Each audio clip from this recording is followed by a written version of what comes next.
In this video, we're going to use the philosophy of the writings of Dionysius the Areopagite, Alan Watts, yours truly, but your own critical thinking as well as an esoteric viewpoint of the Bible. Now, this is going to be part one of understanding how to see the creator that is outside of you to understand the connection and the creator inside of you. But because many are coming from traditional religions, we got to break it down from the outside in. But for those who are already there, you'll already understand from the inside out. Now, this is going to be a part one of a two-part video. The second part of this video will deal with relationships in general because a question was asked of me that also relates to what we're going to talk about. So watch this one, watch the next one. Now, if you are brand new to my channel, I appreciate you visiting me for the first time. Now, go ahead and hit that subscribe button and the bell icon so that you'll know when the next videos or the live events occur. Also, if you already are a subscriber, I appreciate you. If you've just been listening, and you're not a subscriber, go ahead and hit that subscribe button. And if you're coming from another viewpoint, another social media point, come over and hit that subscribe button as well. Now, for all my patrons, I appreciate you guys. I really do. I really appreciate all my patrons. And if you're not a patron, go and please become a member of my Patreon. Now, if you are a Patreon member, we are going to start seminar series coming up next year, 2019. Patrons will get special discounts for any seminar or other programs or books or anything else that comes from the glory that is Coach Remus. But anyway, but yes, you will receive discounts. But you will also begin to get your private videos. Your private videos will begin again very shortly. So look forward and look for those. Continue to look, check your Patreon, have those notifications set in the Patreon account as well. So I want to welcome everybody. I'm Coach Renz, and in this channel we talk about alchemy, spirituality, magic, sex, love, and money. We talk about all these different subjects because we are more than just one thing. We are 360 degrees of a spiritual being that is energetic, and we are connected in so many ways. So there's no reason for you to be limited. There's no reason for me to be limited. There's no reason for this channel to be limited. So we're going to talk about a couple of different philosophies to get you to the point of understanding more of who you are. This first aspect of it, I want to break down a little bit of historical thought process and wisdom. Like I said, Dionysius the Areopagite, I keep saying that name wrong, but it's Dionysius the Areopagite. So I'm going to break down some of his understanding as well as Alan Watts' continued understanding of his message, then some of my critical thinking, your critical thinking, and we're going to utilize some of the more common things that you're used to, whether it's the Hindu or the Christian Bible. Now, so what are we talking about? First, let me tell you who Dionysius the Areopagite is. He, disputably, we're not talking about the one that they talk about from the 1st century, but the one who wrote the Corpus Dionysius, a couple of other writings that he had as far as the naming of God, that sort of thing. This was a 5th or 6th century Christian monk who is believed to be Syrian, most likely Syrian, and the dating of when he wrote it in the 5th or 6th century is based on other people's scholarship of determining based on what his influences were. Now, one certain influence is the fact that all of his influences eventually leads back to Alexandria, the great libraries of Alexandria, the great exchanging of ideas in Alexandria, the meeting place of knowledge for centuries in Alexandria, Egypt. So everybody agrees based on his writings that this is where most of his thought process is derived from Origen, from bishops of Alexander, the whole deal. Now, the thought process that Dionysius had was the fact that you identified the creator by identifying what the creator is not through negation. This is also, you can find this also in the Hindu religion where they identify who the Brahma is through negation. By knowing what the creator is not, you then come into the dark knowledge of the creator, because Dionysius the Areopagite was still writing, had the idea, and which became very popular in East and Western Christendom at the time, the idea of dark knowledge, dark mystic knowledge of who the creator is. Through knowledge, you understand who you are and who the creator is. So, at that time, the term agnostic did not have the same meaning as it does today. The term agnostic meant that you did not accept the traditional teachings of who God is through affirmations, but you negate all things to come to a level of not knowing by knowing. Well, by knowing by not knowing, right? Through that darkness, that silence of the darkness is how you came to an understanding of the creator. Many people today look at agnostics as saying that this is someone who just doesn't believe in a creator, period, but that is an atheist. Agnostics, there is a creator, but we identify the creator by identifying what he is not, what it is not. So agnosium, that's what that really meant. That's what it meant then. And of course, like all languages, things change, things are adaptive. Things become whatever the culture determines that they want it to be. So Dionysius wrote a treatise on many different things of what the creator is not.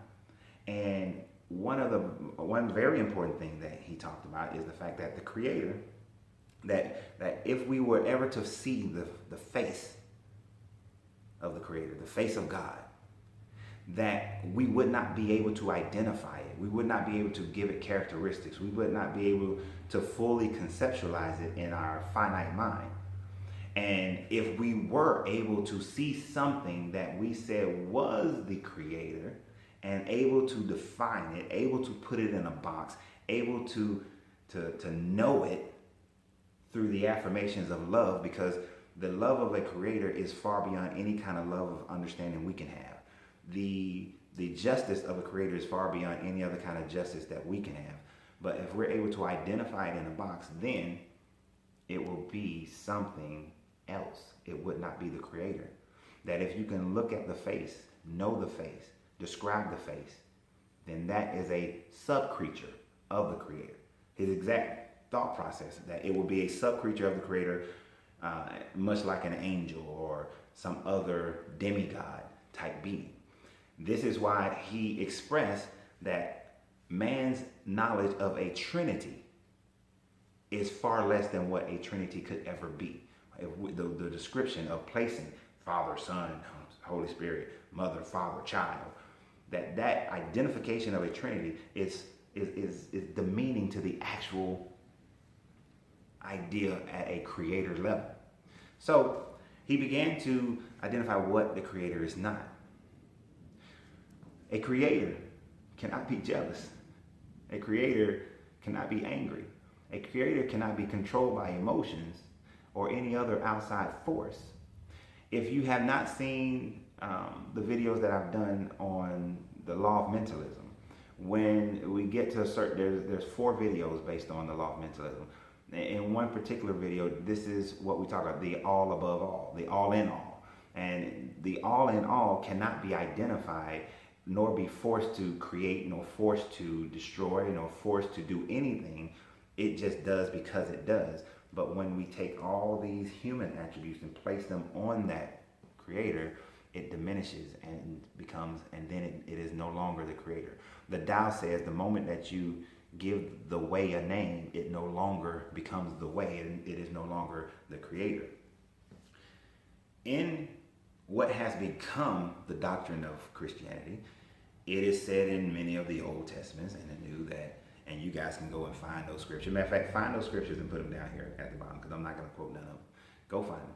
And where it talks about if you see the face of God, you would die. That Moses had to turn and look away because he would have died if he looked and saw the face of God when it went across him. That no man has ever seen the face of God. That all these things. But it also says that Jacob fought and wrestled with God, broke his hip. It also says that, it also talks about how if Jesus says, if you've seen me, then you've seen the Father. But then he goes back and says that we are all the sons and daughters. So there's a little bit of back and forth here. Did you see the face? Did you not see the face? If you can see the face, you did, then you should have died. If you didn't die, but you looked on Jesus and you saw God, then you was able to describe him. So therefore, according to Dionysius the Areopagite, that can't be God. Can't be. Wouldn't work. So if it's not God, then what is it? Who is it? Right? Is it an ascended master, as the Hindu and the Tao and many other traditions would tell you? Or is it an allegory? Or maybe that's what he was saying, that if you see me, then you've seen the Father, meaning in an allegorical, metaphorical idea. That if you see the inner divinity of the human who exudes traits of a creator, then you've seen the creator allegorically, metaphorically, but not literally. So in that, identify yourself by negating. I'm going to repeat some of this in the next video to a certain extent, but all relationship based.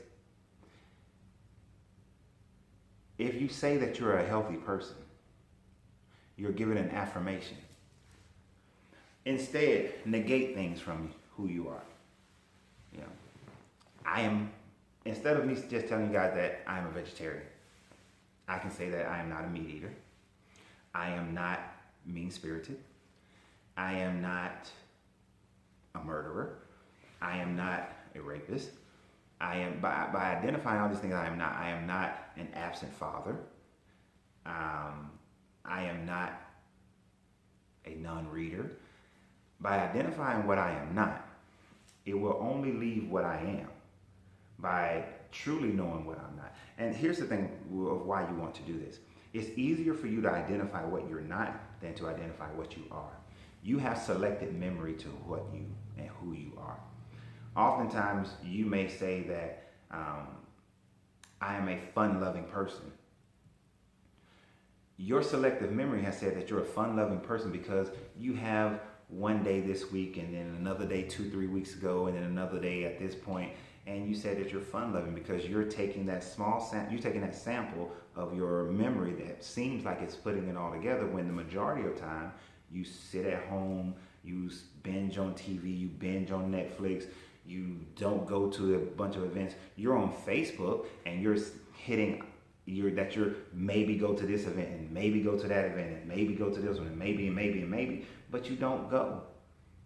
But in your mind, you've created this idea that you're this adventurous, always on the go, fun-loving, exploring life person, but in truth, you're not. You may go do it once a month, you may go do it once every other week or something like that, but your true history is that you're not. When I owned UC Fitness, a personal training firm, many of my clients, they had to keep their food journal. You know why? Because if I just asked them, what did you eat this week? They would say, oh, I ate great. I didn't eat a lot of unhealthy food. I ate very healthy. I drank a lot of water, this, that, and the third. But when I look at their food journal, what do I see? I see the trip to McDonald's. I see the candy bar. I see the ice cream. I see, all these different things that they were eating all week because their memory is selective. So by tracking what they actually did, I saw the reality, but your memory will create something that is not real.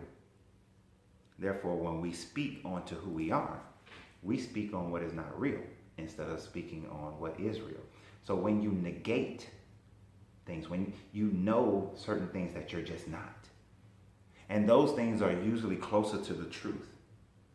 So as we get closer to our truth, then we are able to identify who we truly are, and then we can know our true God and Goddess inside. As we discover that and accept that in a non-judgmental reality, we can then begin to become who we desire to become. I've told you guys many times before, but if you're finding me for the first time, this is your first time hearing it. I've had clients, life coaching clients, to whom they were here in Atlanta. They wanted to change who they are. They knew that inside they were more fun-loving. They knew inside that they dressed a different way. They knew inside that they behaved and went to different places and did different things. But because they were here in Atlanta and they had friends and they had family, that they became stagnant and making sure they upheld what they've already created in the eyes of their friends and family. It wasn't until they moved to another state, another city, that they were able to recreate themselves, to get into their truth. But before they moved, we had to negate and get rid of all those things that they were portraying themselves to be, so that they can start becoming who they truly wanted to be. And it took for them to go to a new city where nobody knew them, no judgment, in order for them to truly begin to identify who they are. In the same regards, you don't have to leave the city. You don't have to leave your family. You don't have to leave anyone. You can decide by negating these things as to who you become, who you truly are. There are things about myself, especially recently, that I recognize it is a trueness about me. I don't necessarily care for it.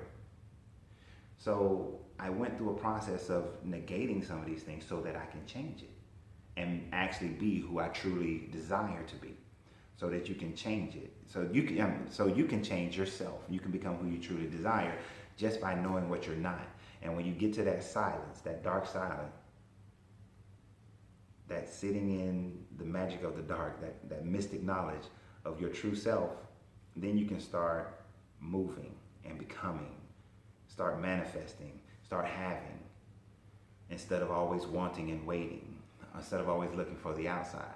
And when that occurs, you begin to connect with your divinity. You connect with the outside divinity, because you start to realize, your third eye opens and you start to realize that you are connected to everything, connected to everyone, that you are connected to the Creator in such a way that you didn't realize before.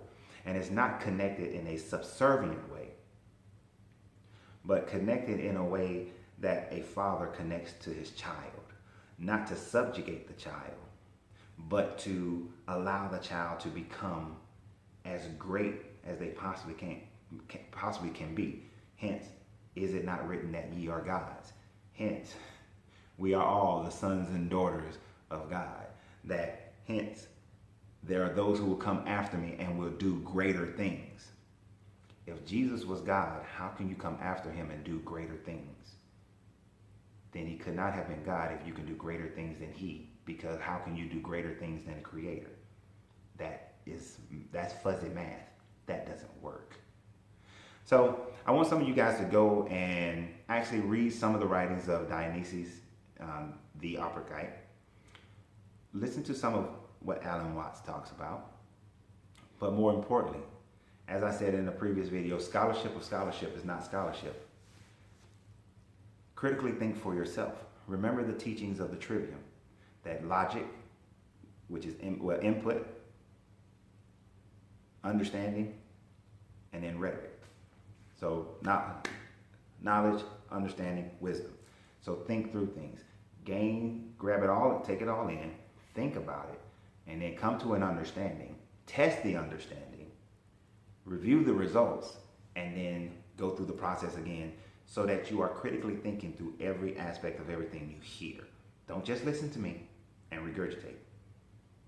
Think about it, conceptualize it, practice it, see what the results are, and from there, begin to develop you. Begin to understand you, the fullness of you, and not what people have put on you. Remember, once you label me, you negate me. But oftentimes, you're labeling yourself. You're negating yourself by placing labels on you. So instead, remove the labels. Understand what you are not, so that you can get into the darkness, the peace of knowing what you really are, and then develop from there. So y'all have a great day. Remember, you have to free yourself to be yourself, because your greatness is not negotiable.